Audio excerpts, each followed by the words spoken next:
Hi, folks, and welcome to this series of lessons on Macbeth. Today we are looking at Act 3, Scene 4, and this is my absolute favourite scene in the play. There was a huge amount to unpack here, so settle in, make sure you've got a pen and a bit of paper. We're going to start with a brain dump of the key motifs in the play that are going to turn up in today's scene. So stop the video, write down everything you know about these two motifs, and then start the video again in a couple of minutes. So the motif of blood. Well, first of all, in Act 1, Scene 2, we see Macbeth shedding blood legitimately in the service of the king, and his sword smokes with bloody execution as he attacks MacDonald, the traitor who has betrayed King Duncan. Then in Act 1, Scene 5, Lady Macbeth calls on the spirits to make thick my blood. Now here she's talking about her blood moving more slowly so it doesn't carry the emotion of remorse around her body. Act 1, Scene 7, Macbeth is considering the bloody instructions, which is the plan to murder King Duncan. In Act 2, Scene 1, he sees a dagger covered with blood that makes him think of the bloody business. Look at all the euphemisms that Macbeth uses as well. By bloody business, here he means regicide or killing King Duncan. Act 2, Scene 2, after the murder, Macbeth is covered in blood and he thinks he needs all of Neptune's ocean to wash this blood clean from his hand. He thinks he's so covered in blood that all the water in the world is necessary to wash away the blood and away the guilt as well that he's feeling. However, Lady Macbeth counters that in Act 2, Scene 2, and she says a little water clears us of this deed. She's saying to her husband, don't be ridiculous. We don't need all the water in the world. We just need a little bit, and that'll clean this up. Here she doesn't quite realise the depth of the guilt that they're going to be feeling later on. Act 2, Scene 3, we hear about Duncan's body, and it is described as being covered in golden blood. And then at the end of Act 2, Scene 3, Malcolm realises that the near in blood, the nearer bloody. The near in blood, well, this is blood relatives, and we know that Macbeth is cousins in some way to Malcolm and Donalbain. So is Malcolm talking about Macbeth here, or is he just talking about, his relatives in general? It could be one of them. So he says the near in blood, people who are close to me, who are related to me, are probably going to be pretty bloody. So we get the sense that Malcolm is slightly suspicious of Macbeth there. Okay, if you've missed any of those things, jot them down in a different colour of pen, turn them into flashcards, make sure you learn them. Right, let's look at the motif of masculinity then, because that is also going to turn up in today's scene. So in Act 1, Scene 2, we have the confirmation of Macbeth's masculinity on the battlefield. He's described as brave Macbeth, oh valiant cousin.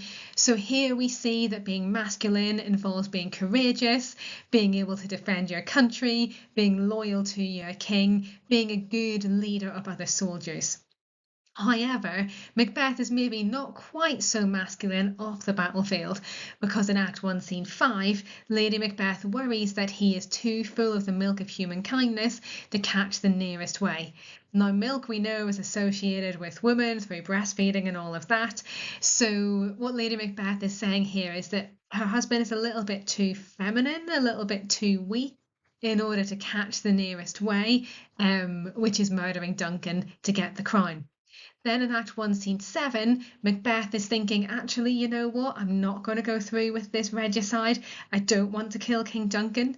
And Lady Macbeth attacks her husband's masculinity and says, basically, prove yourself to me.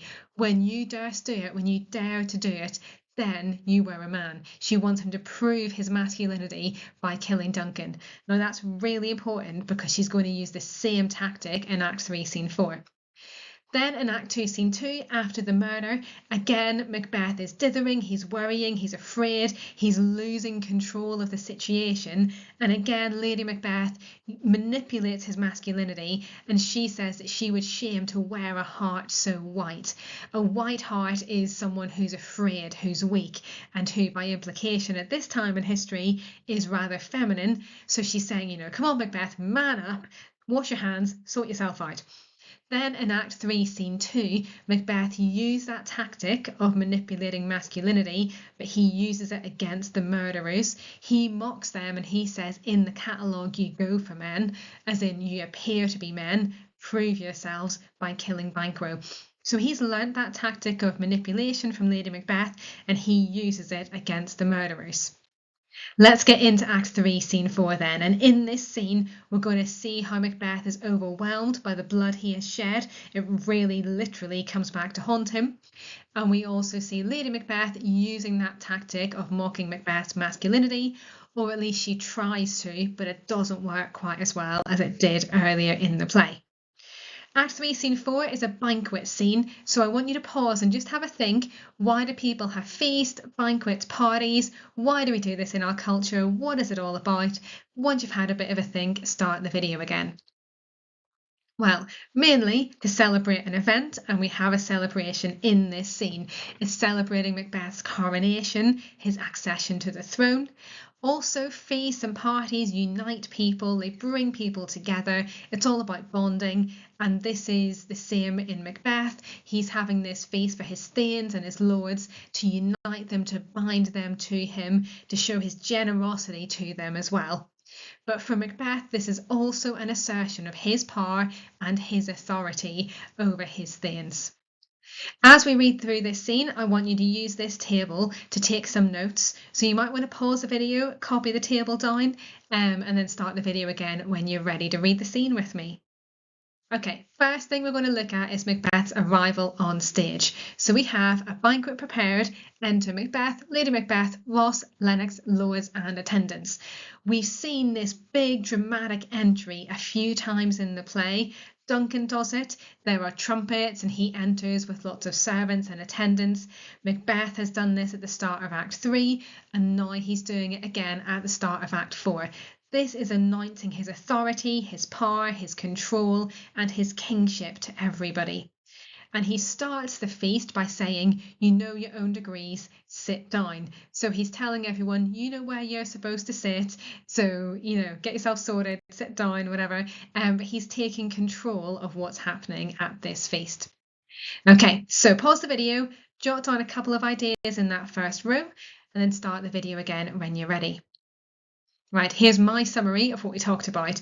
So this is all about pageantry, and pageantry is like a performance. It's a show, it's a demonstration. If you think about a beauty pageant, for example, you might have people kind of showing off their looks or their style or their fashion or whatever.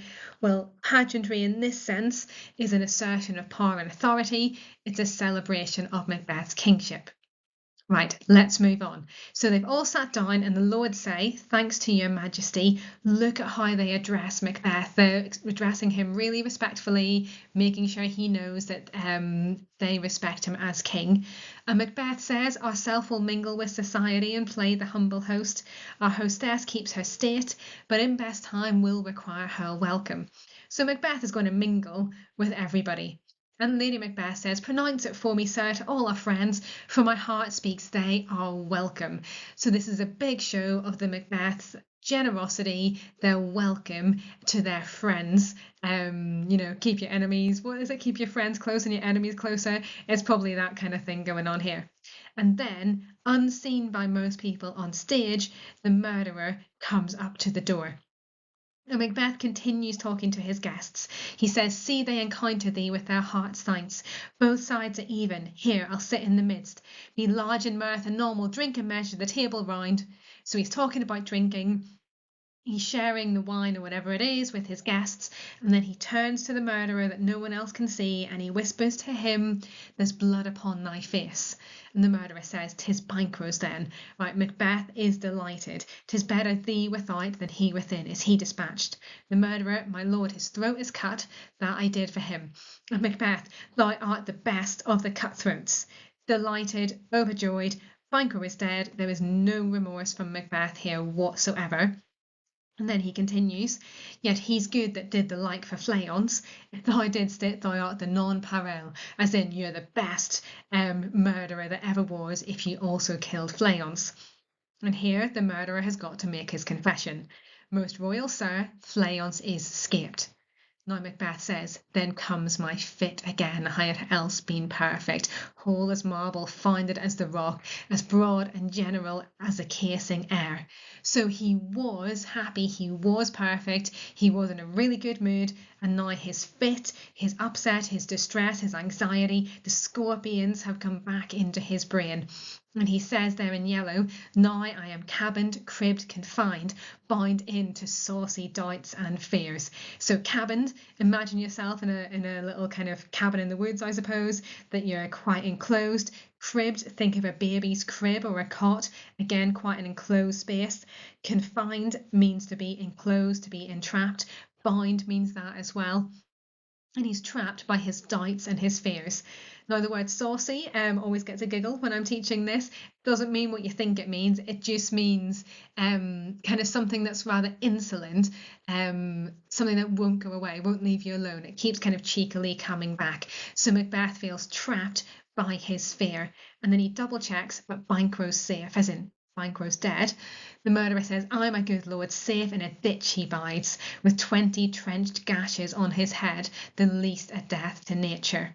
So Banquo's dead, he's got 20 head wounds, so he's 100% definitely completely in his grave, in the ditch. And Macbeth says, thanks for that. So again, no remorse from Macbeth here whatsoever. In fact, he's really happy that his best friend has been murdered. And he says, there the grown serpent lies, the worm that's fled hath nature that in time will venom breed, no teeth for the present. Get thee gone, tomorrow we'll hear ourselves again. Now here the serpent is Banquo, the worm, as in like a little snake, is Fleance, and he doesn't have his teeth yet. So the serpent with teeth, that's Banquo, is dead, and the worm doesn't have teeth yet. So Macbeth says, not going to worry about it, not going to stress about this now, and he tells the murderer to leave. Okay, pause the video, jot down some ideas about the conversation with the murderer, and then start the video again when you're ready. Right, here's my summary. Macbeth is horrified that Fleance is still alive. He is cabined, cribbed, confined, bound in to saucy doubts and fears. There are images of entrapment here. Macbeth is overwhelmed by anxiety. And it's at this point that Banquo's ghost comes in. So Macbeth's been having this conversation with the murderer in the corner. And Lady Macbeth wants to get his attention back, to pay attention to the party that they're having. So she says, my royal lord. Look how formally she addresses him. She's being really polite. This is totally different from the passionate intimacy that they had at the start of the play. Anyway, my royal lord, you do not give the cheer. The feast is sold, that is not often vouched. While 'tis a making, 'tis given with welcome. To feed were best at home, from thence the sauce to meat is ceremony, meeting were bare without it. Right, what she says is complicated. Essentially, she says, come back to the feast, raise your glass, Macbeth. And at this point, the ghost of Banquo rises and sits in Macbeth's place. So in Macbeth's seat, we now have a ghost who is covered head to toe in blood. Remember that Banquo's got 20 head wounds, and probably some wounds on his body too. So it's a pretty grotesque sight. And Macbeth thanks his wife, sweet remembrancer. Now good digestion, weight on appetite, and health on both. So he gives a cheer, he gives a toast, he drinks, and Lennox says, may it please your highness sit. Macbeth, here we had now our country's honour roofed, where the greatest person of our Banquo present, who may I rather challenge for unkindness than pity for mischance. So Macbeth says, well, it's such a shame that Banquo's not here. And Ross says, his absence, sir, lays blame upon his promise, pleasing your highness to grace us with your royal company. And Ross says, yeah, it's not good that Banquo's not here. Will you come and sit down? Banquo is there, just in ghost form. And Macbeth says, the table's full. Why is it full? Well, Banquo's ghost is sitting in Macbeth's seat. Macbeth is the only person who can see him. No one else can see the ghost. So Macbeth says, the table's full. Lennox, here's a place reserved, sir. Macbeth, where? Look at the confusion here. Macbeth genuinely doesn't understand what's going on here. Neither does Lennox. Here, my good lord, what is it that moves your highness? And then Macbeth gets angry. Which of you have done this? So he thinks that someone somehow has brought this ghost to the table. And the lords all exclaim, what, my good lord? Macbeth, thou canst not say I did it. Right, does that mean that you can't say that I've brought this ghost to the room. You can't say that I'm responsible for murdering Banquo. Whatever it is, there's a kind of borderline confession here from Macbeth in public. So this is going badly wrong. And then Macbeth tries to command the ghost, never shake thy gory locks at me. So when Macbeth says, which of you have done this, we can imagine the ghost pointing at Macbeth, shaking his head in condemnation, and the gory locks, the hair that's covered in blood, kind of waving around as the ghost moves. Right, pause the video, jot down some thoughts about Banquo's ghost, start the video again when you're ready. So we have Macbeth being tormented by Banquo's ghost, but is it real, or is it a manifestation of Macbeth's guilt? Whichever it is, the ghost has got gory locks, he's totally covered in blood. This blood is a symbol of Macbeth's guilt, and now that guilt is not just that he's killed his king, but he's had his best friend murdered as well. The next thing that's going to happen is that Lady Macbeth is going to try, I say try, to take control of the situation. So Ross says, gentlemen rise, his highness is not well. But Lady Macbeth, she's put a lot of effort into this feast. This is the big celebration of their accession to the throne. This is the confirmation of Macbeth's authority in Scotland. She is not letting anything ruin this feast. So she says, sit, worthy friends. My lord is often thus and hath been from his youth. So she says, Macbeth's got some kind of strange illness. He'll be fine in a minute. Pray you keep seat. The fit is momentary. Upon a thought he will be well again. If much you note him, you shall offend him and extend his passion. Feed and regard him not. So she says, don't pay any attention to him whatsoever. Just leave him to it and he'll get better quickly. And then she turns to Macbeth and she whispers at him, are you a man? So this is where she's using this mocking of Macbeth's masculinity to try and return him to himself. Macbeth says, I, and a bold one, as in, yes, I'm a man, that dare look on that which might appall the devil. So he doesn't realise she can't see the ghost, but he thinks this ghost is so terrifying, only a real man could look at this. And Lady Macbeth says, oh, proper stuff, like absolute rubbish. This is the very painting of your fear. This is the air-drawn dagger which you said led you to Duncan. So she's kind of mocking Macbeth here. Oh, these flaws and starts, impostors to true fear, would well become a woman's story at a winter's fire, authorised by her grandam. So she's saying, this is the kind of thing that a woman would talk about. Be a man. Shame itself, why do you make such faces? When all's done, you look but on a stool. She's trying to bring him back to reality, and she's saying, you're looking at a chair, like sort yourself out.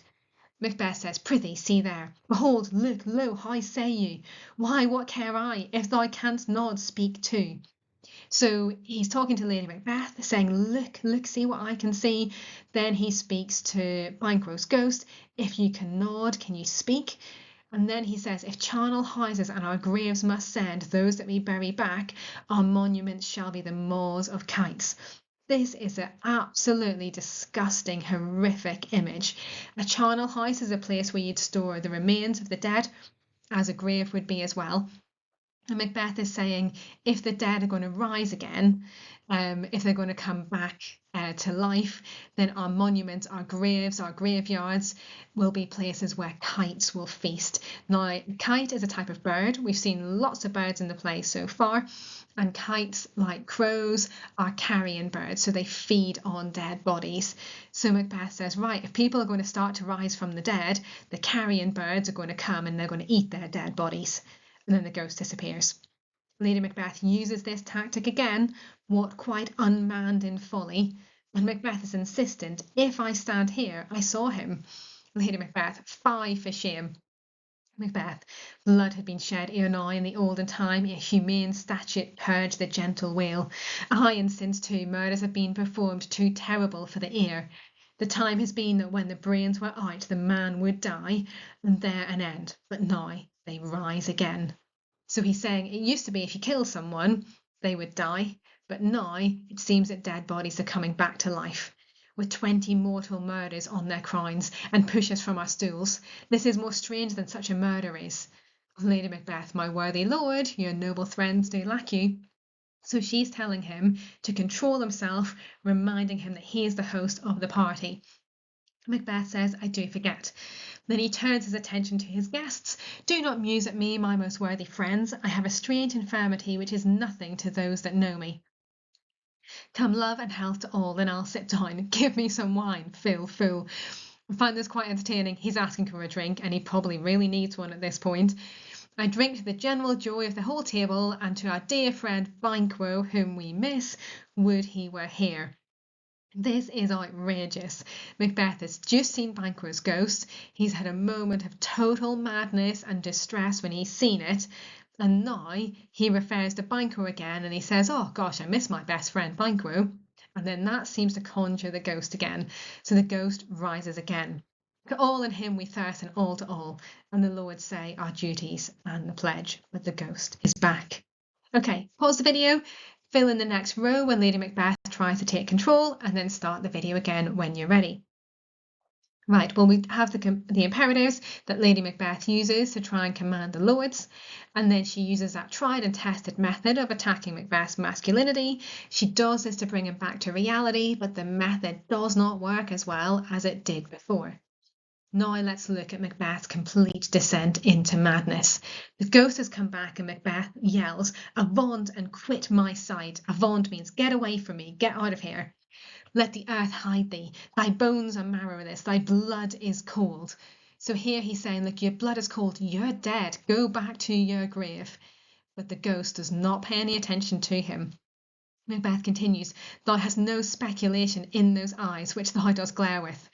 Lady Macbeth to the guests, think of these good peers, but as a thing of custom, 'tis no other, only it spoils the pleasure of the time. Right, she is trying to keep control of this. She's saying that Macbeth just has this strange illness, let's not worry about it. And Macbeth, what man dare, I dare, approach thou like the rugged Russian bear, the armed rhinoceros, or the Hickman tiger, take any shape but that, and my firm nerve shall never tremble. So he's saying he could face down a bear, tiger, whatever it is, he will take it on in battle and he will never tremble, he will not be afraid. Or be alive again and dare me to desert with thy sword. If trembling I inhabit, then protest me, the baby of a girl. So he said, look, if I was worried about that, if I was trembling, if I was showing fear, then I would be the baby of a girl, which means a doll. He's talking about a little girl's toy. And then he yells at the ghost again, hence horrible shadow, unreal mockery, hence. And this time the ghost does disappear, and Macbeth says, why, so being gone, I am a man again. So he was showing the fear of a woman. Remember, this is all stereotypes of Shakespeare's time, and now he's back to being masculine. Now the ghost has disappeared. And he turns to his guests and says, pray you, sit still. Now Lady Macbeth is utterly in despair here. She has tried to take control. She has tried to tell the guests that Macbeth is just a little bit ill, that he'll be well again in a minute, but this has gone too far. And so she says, you have displaced the mirth, you have ruined the party, broke the good meeting with most admired disorder. And Macbeth says, can such things be, and overcome us like a summer's cloud without our special wonder? You make me strange even to the disposition that I owe, when now I think you can behold such sights and keep the natural ruby of your cheeks when mine are blanched with fear. Ross, what sights, my lord? Lady Macbeth, I pray you speak not. He grows worse and worse. Question enrages him. At once good night. Stand not upon the order of your going, but go at once. So Macbeth has ruined the party at this point. Stop the video, jot down your notes in this row, Macbeth descends into madness, and start the video again when you're ready. Okay, so Macbeth insists that he could face the fiercest of wild animals, but he does not want to face Banquo's ghost. He tries to command him to leave, and then when the ghost eventually disappears, Macbeth admits that he is a man again. This is the end of the banquet. So Lady Macbeth, stand not upon the order of your going, but go at once. Right at the start of the scene, everyone sat in the right seat, depending on how important they were. So you could imagine that next to the king and queen, you have the highest ranking Thane, the person at the top of the social hierarchy, and then you would gradually go down the hierarchy. So at the furthest seat from the king or queen, you would have the least important Thanes. Think about a Christmas dining table, for example. You might have parents at one end, potentially, who are carving the turkey, and then you maybe have the grandparents or whatever, and then the kids are relegated to a separate table. So we have this really kind of formal, official way of having dinner, and there's certain rules and etiquettes and behaviours that you're supposed to follow. And what Lady Macbeth says here is stand not upon the order of your going, but go at once. She says, forget all of that. Don't worry about who's supposed to leave first and who's supposed to leave last and who's supposed to shake hands with who and all of that. Just get out of here. So the formality, the pageantry of this has all gone. And Lennox says, good night and better health attend His Majesty. So he tries to be polite. Lady Macbeth, a kind good night to all. And all of the lords and attendants leave the Macbeths alone. Okay, last row in the table, jot down a couple of notes and then start the video again when you're ready. So the pageantry the scene opens with has disappeared. Lady Macbeth commands the thanes and the lords to stand not upon the order of your going.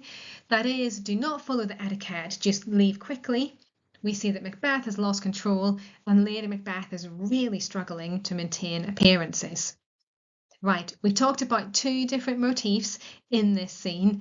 Pause the video, see if you can add anything to this table of motifs, and then start the video again when you're ready.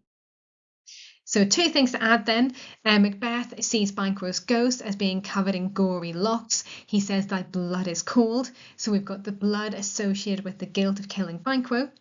And then we see Lady Macbeth trying to use this attack on masculinity to manipulate her husband again. And she says, are you a man?